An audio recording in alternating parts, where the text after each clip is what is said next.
এই মাদক মাদক করে ওর মা জেল কাটছে, ওর বুনে জেল কাটছে, ফারুক জেল কাটছে। মানে মানে ওদের মতো হয়তো আল্লাহ সহ্য করতে পারতেছে না। আজকে কি হয়েছে ওদের আজকে কি হয়েছে আমি বলতে পারি না, আমি ছিলাম না। কি শুনছেন? আমি এই যে আপনাদের সাথে আসছি, কিন্তু আমি আগের গুলো তুললা দিলাম যে ওরা আসলে অতিরিক্ত করতেছে, এগুলো আর মানে বলার মতন অতিরিক্ত করতেছে। আমরা হচ্ছে আপনাদের কাছে, সমাজের কাছে, সমাজ প্রশাসনের কাছে গাজীপুর থেকে মানে গাজীপুর, শ্রীপুর, 7 নং ওয়ার্ডের মাঝে আমরা চন্নপাড়া গ্রাম সুস্থ একটা সমাজ চাই, যে সমাজে আমরা ছেলে মেয়েদেরকে নিয়ে নিরাপত্তা ভাবে বাঁচতে পারবো, আমাদের ভবিষ্যৎ নিয়ে ভাবতে হবে না। বস্তু মেহেদি আর নাম জানা অনেকে আছে। তারপর থেকে আমরা আগে আরো মানববন্ধন করছি, এটার বিরুদ্ধে আমরা প্রতিবাদ জানাইছি। এলাকার লোকজন সকলে আমরা থানার মাঝে গেছি, আমরা হলো ডিসির কাছে গেছি। যাওয়ার পরে এইসব সব শোনার পরে আজকে সকালে এরা সবাই ফারুককে ধরে নিয়ে গেছে গা, ফারুক সারা এর ছেলে রবিন বাহিনী নিয়ে সকলেই আইসা এলাকার বিরুদ্ধে হুন্ডার মহড়া দিতেছে। এলাকার বিরুদ্ধে যারা আগে এলো মানববন্ধন করছে এদেরকে হলো খুঁজতেছে। অস্ত্র হাতে নিয়ে অস্ত্রগুলো এখানে আছে।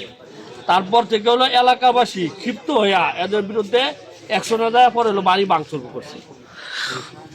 জড়িত এখানে এলাকার মানুষ হইয়া আজকেও তারা বিভিন্ন সময় তাদেরকে না বলা হয়েছে, প্রতিবাদ করা হয়েছে। এখানে ক্ষিপ্ত হইয়া তারা এই এলাকার প্রতিটা পরিবারের মধ্যে নির্যাতন করে আসছে। তাদের দ্বারা অতিষ্ঠ হয়ে এরকম কোনো পরিবার নাই আমাদের আশপাশে। আমরা চেষ্টা করি তারা আমাদের সাথে ভালো আচরণ থাকুক, সম্পর্ক থাকুক এবং বিভিন্ন সময় চেষ্টা করি ভালো হওয়ার জন্য, কিন্তু না তাদেরকে এরকম কোনো পরিবেশ আমরা আনতে পারি না। এই জন্য আমরা অতিষ্ঠ হয়ে আমরা আইনের ব্যবস্থা নিয়েছি। কিছুদিন পূর্বে আমরা গিয়ে ওই মানববন্ধন করেছি, থানার মধ্যে মামলা হয়েছে, জিডি হয়েছে, ইনকোয়ারি করা হয়েছে, ডিজি হয়েছে, জিডি করা হয়েছে। তো তারা তো পরিবারের সংখ্যায় খুব কম। ফারুক তার বাবা নাই, বাবা মারা গেছে, তার মা, তার 2 বোন, তার 1 বোন জামাই আছে, এখানে থাকে, বাড়ি গোপন আছে। ওরাই 4-5 জন বিগত দিন কিছু করতে পারে না, আজকে নিয়ে আসে পানি থেকে। তো আমার আব্বু উনি বলে দিচ্ছে যে উনি মাদক ব্যবসার সাথে জড়িত, ওনারা কোন সময় চাকরি টাকরি করে না। তো এই কথা বলার প্রেক্ষাপটে আমার আব্বু বাসায় আসার আগে ওরা দলবল নিয়ে কিশোরদের নিয়ে আমার বাসার উপর আপনার ভিডিওতে দেখতে পাচ্ছেন, পোস্টার দেখতে পাচ্ছেন, তারা সপরিবারে দা ছুটা নিয়ে সবকিছু নিয়ে আমাদের বাসায় অতর্কিত ভাবে হামলা করে আমাদের ভাড়াটিয়াদের যখন করছে আমাদের বাসার কাছে সব আইনা দিচ্ছে। দেন এটা প্রেক্ষাপটে একজন আসামি ধরা হতে পারে। তার ছেলে যে কিশোর গ্যাং পরিচালনা করে ইতিমধ্যেই পলাতক আছে, আর বিভিন্নভাবে আমাদের ধমকটা দিচ্ছে সবকিছু।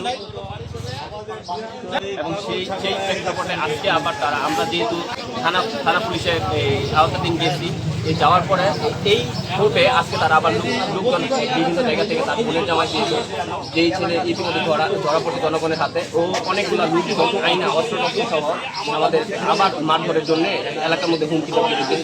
তারপর আমাদের এলাকার মানুষ ক্ষিপ্ত হয়ে আশেপাশে যারা আছে সবাই আইসা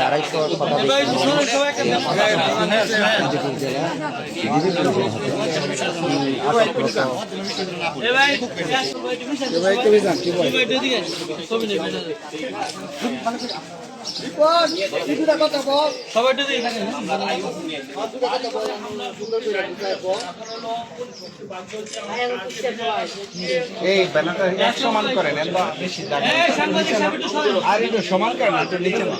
আসল ভাই বুঝলাম,